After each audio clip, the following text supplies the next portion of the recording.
Thank you very much, Madam Speaker. I'm going to be sharing my time with the member for Prince Albert. Look, what we have here with the softwood lumber dispute is... I just have to ask, does the honourable member have unanimous consent to share his time? Agreed? Agreed. The honourable member for Dufferin-Caledon. Thank you, Madam Speaker. So what we do is we look at the softwood lumber dispute not in the vacuum of the dispute itself, because this is now an 8-year dispute.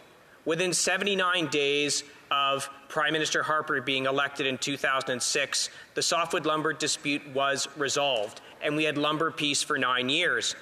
That agreement expired, and then this current incompetent government took over, and we are now 8 years down the road, $10 billion in duties that have been collected, tens of thousands of jobs lost. If you actually look at the bankruptcies in the forestry sector, since 2016, 183 companies have gone bankrupt in the forestry sector as a result of these countervailing and anti-dumping, and as a result of the complete failure of this Liberal government and this Prime Minister to resolve it.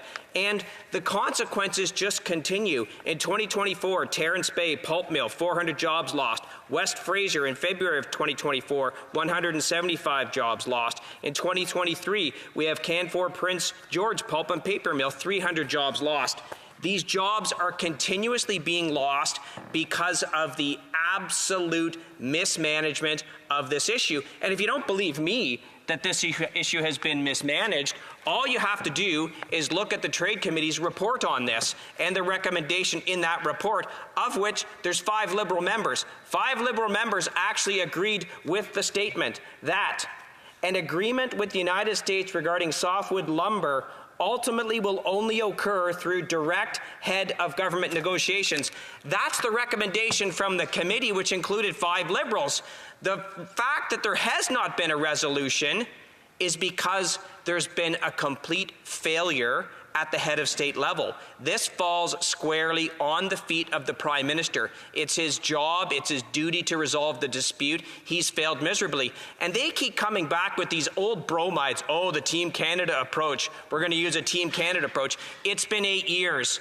Your so-called Team Canada approach has produced absolutely no results. In fact, it's getting worse. Now, why is it getting worse? Because this government has so badly mismanaged the trading relationship with the United States, we're just not as relevant as we once were. We are now the United States' 3rd largest trading partner as a result of the incompetence of this Liberal government. And that has consequences because we're not as important a trading partner with the United States as we once were.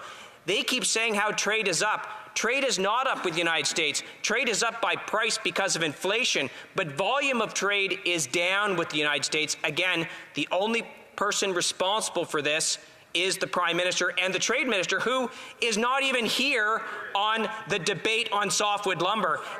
Member knows full well he's not to indicate who's in the House and who's not in the House. She did not. She is the honourable member.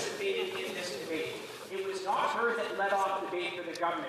That shows you how important this issue actually is for this government, that the Trade Minister doesn't lead off debate on a simmering 8-year softwood lumber dispute. But it's worse than this. We've declined as their trading partner, but we also have continuous own goals in the trading relationship. We have to look at things like Bill 282, the Supply Management Bill. That did not win us any friends in the United States. And now they're saying they're going to unilaterally impose a digital services tax, which the United States is adamantly against. You've declined as their trading partner because of the incompetence of this government to manage the trading relationship. You bring in all these trade irritants and you wonder why you can't resolve this dispute. It all goes back to the incompetence of the government, the incompetence of the Prime Minister, and the incompetence of the Trade Minister. They are the people who are responsible for this. No one else. The buck stops with them. I'd love to see the Prime Minister come and contribute to this debate. I'd love to see the Trade Minister come and contribute to this debate, but I suspect not, because it's actually not important for them to do so. And that, quite frankly, is what's causing all the job losses that we are seeing. We've gone from 33% market share down to 26%, and that's old data. So that's actually from 2022. It's probably worse. We're probably down to 24%. This is hemorrhaging jobs in British Columbia and Alberta and Quebec and the Maritimes. And their response is to not have the minister lead off debate and talk about our Team Canada approach. It's not doing anything. It won't do anything. Even the Liberals on the Trade Committee know it'll only be resolved by Prime Minister to presidential negotiation. Unfortunately, we're snookered because our leader has nothing to offer on this. Questions et commentaires. Questions and comments? The honourable member Courtney Alberni. I don't want to just put my hands up and say, oh, government can't figure it out, let's walk away. And I do actually believe in a Team Canada approach. But this government really, truly hasn't done that, Madam Speaker. I think about my members like my colleague who just spoke and other colleagues in this House that are impacted, where their constituents and workers are impacted by the softwood lumber agreement. They've never corralled us all together, said, let's get organized, let's head to Washington, let's get out into the regional branches of the Canada-U.S. Parliamentary Group Association, like Penwar in the Pacific Northwest region, and get out and meet with those state governors, meet with those state legislatures. They have not done that, Madam Speaker. There has not been full court press. So, Madam Speaker, through you to my colleague, does he agree with me that there needs to be full court press, and it needs to be now not just president to president, because some of the people in the U.S. on that side of the border don't understand the ramifications of what they're actually doing to their own people, never mind Canadians? The honourable member for Dufferin-Caledon. Absolutely. So the Team Canada approach is one part of that, which should take place. They're failing miserably on that because they're not getting that groundswell of support in the United States to bring that pressure upwards. But the real issue is this. Ultimately, the American president has to force the United States softwood lumber industry into an agreement because they have legal rights to continue to pursue action. And so you have to negotiate away those rights. That's what happened when you get lumber peace, when we had lumber peace under Prime Minister Harper. And the only way you do that is you get the president to get involved. Now, why won't the president of the United States get involved in this dispute? Because this Prime Minister has bungled the relationship so badly, our trading relationship has declined so precipitously that he couldn't be bothered. The only way to fix it will be to change the leader at the top, and thank goodness, when there's a carbon tax election, we'll fix it, and we'll get this softwood lumber dispute resolved quickly. Mark my words. Questions et commentaires. L'honorable député. The honourable member from Châteauguay-Lacolle. Listened to the speech of the honourable colleague with great interest. Regarding the international tribunals, I'd like to hear his comments about how the international trade dispute mechanism works or doesn't work.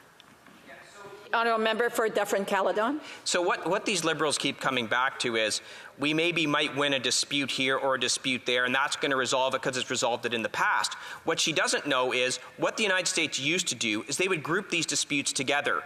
And if you won one of them, they would say, okay, we're going to resolve them all. But they're actually not doing that now. They're actually saying, we don't care if you win the dispute from 2019. You're then going to have to litigate the 2020, 2021, 2022, 2023, 2024.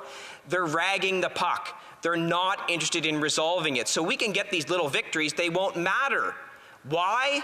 Because of the mismanagement of the relationship by this Liberal government. The only way we will resolve this, more than ever, is with some real leadership. Unfortunately for Canadians and the softwood lumber sector, we have no leadership in this Prime Minister, the missing Trade Minister, or this Liberal government. Questions et commentaires. Questions and comments? A quick comment. Honourable member from Jonquière.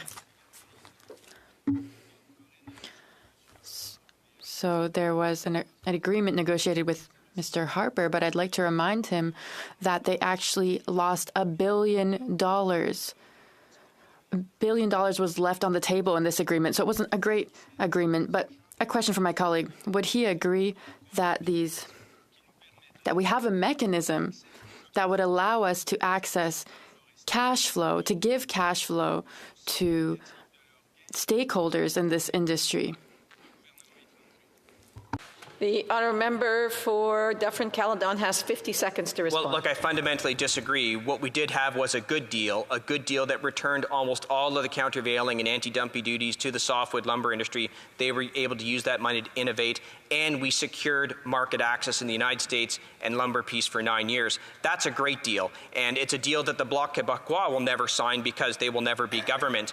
What we have to do is get this Prime Minister or a new one, which will come soon, to actually find ways to repair the relationship with the United States. That's the only way we're going to resolve this dispute, is if there's political will to do it, and to get that political will, we have to repair the relationship.